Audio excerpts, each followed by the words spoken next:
Paano mo hinaharap ang araw-araw mo sa ganyang mga pakiramdam, sa ganyang mga naiisip? Paano mo hinaharap? Magiinom na lang ako para hindi na ako makapag-isip. Para matulog na lang.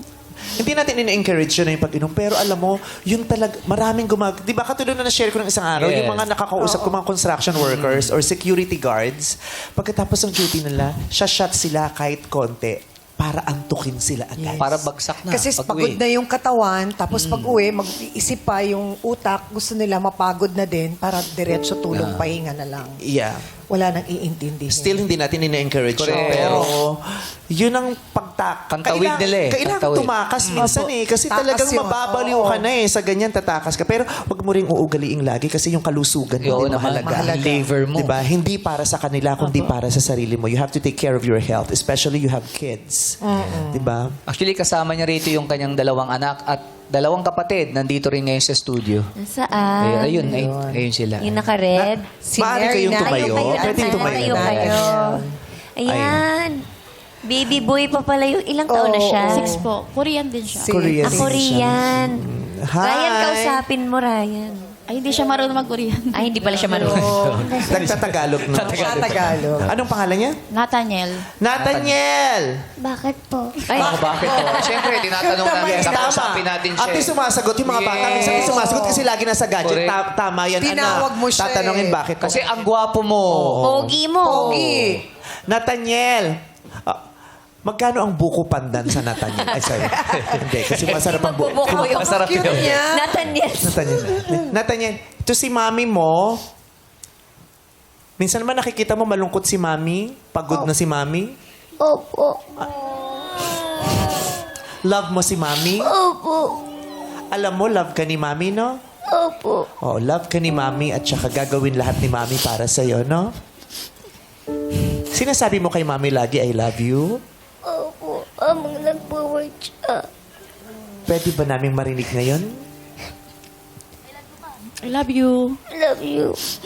Meron ka bang gustong sabihin sa mami mo para hindi na siya mag-cry? Eh, siya nga nagka-cry ba, Kim? So, paano?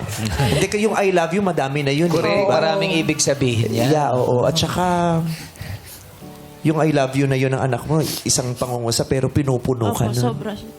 Tanggal pagod mo dun. Sa mga kapatid, narinig niyo yung mga ibang nasabi ngayon ni Marie Claire na syempre may mga iniinda siya, iniisip, nararamdaman. Anong gusto niyong isagot dun? Ate, sorry kasi nung nakaraan nag-away tayo. Hindi ko naman gusto awayin ka. Alam mo, mahal na mahal kita. Ikaw yung kumuha sa akin sa probinsya. Ikaw nagpaparal sa akin.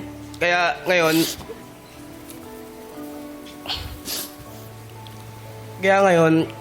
nag-aaral talaga ako ng maayos para tulungan kita pag nakatrabaho na ako. Maraming salamat. Ikaw ba yung binigyan ng motor na binenta? Hindi po. Pinagbinta ka mo naman. Hindi siya. Bakit naman Kasi gusto ko yung sanang motor? kobrahan lang. Hindi siya. Isa lang. Ay, Pupunta hindi, dapat dito pero nagbubuk ng angkas. Hindi. Oh, yun. Si yung kapatid naman na dalawa. Si Mary Anong gusto Shane. mo- Ay, yung anak. Anak ba y- eto- Yung nasa gitna ay si? Mary Natalie. Si Mary Natalie. Siya Anak mo, anak panganay. Mary Anak Natalie. Panganay. Ngayon, nauunawaan mo ba? Aware ka ba sa mga pinagdadaanan at nararamdaman ng nanay mo? Opo. Nakikita ko po siya minsan umiiyak sa kwarto. Kinakausap mo ba siya pag umiiyak siya? Hindi po. Dahil? Nahihiya po ako. Oh, Ano isa sa yan. palagay mo yung pwede mong gawin para makatulong ka kay mama? Mag-aral po ako ng maayos. Siguro maganda rin kausapin mo siya para malabas niya sa iyo yung mga mga konting problema, 'di ba? Makatulong din sa kanya. Opo. Sana magkaroon ka ng makahanap ka ng lakas sa puso mo. Kasi 'di ba yung iba kasi nahihiya, 'di ba? Hindi sanay. Yes. Pero kailangan makahanap tayo ng lakas sa puso natin para at least masabi natin sa mga taong mahal natin ang totoong nararamdaman natin. Lakas para makinig, 'di ba? o kahit yumakap man lang. Kasi Yun, minsan yung malaking yakap, bagay maraming yun. mensahe din Oo. doon, di ba? Ugaliin natin, inormalize natin yumayakap sa ating mga magulang. Normal na normal sa ating nakikipagyakapan at nakikipagbesuhan sa ating mga kaibigan tuwing nakikita natin. Tuwing naghaharutan tayo, pag magkikita tayo, pag maghihiwalay tayo, normal na yumayakap, bumibeso, at nagte-text pa yan ha. Good night, nakauwi na ako, Correct. ingat ka.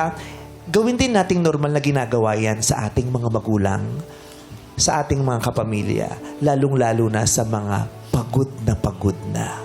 Kasi malaking bagay yan sa kanila.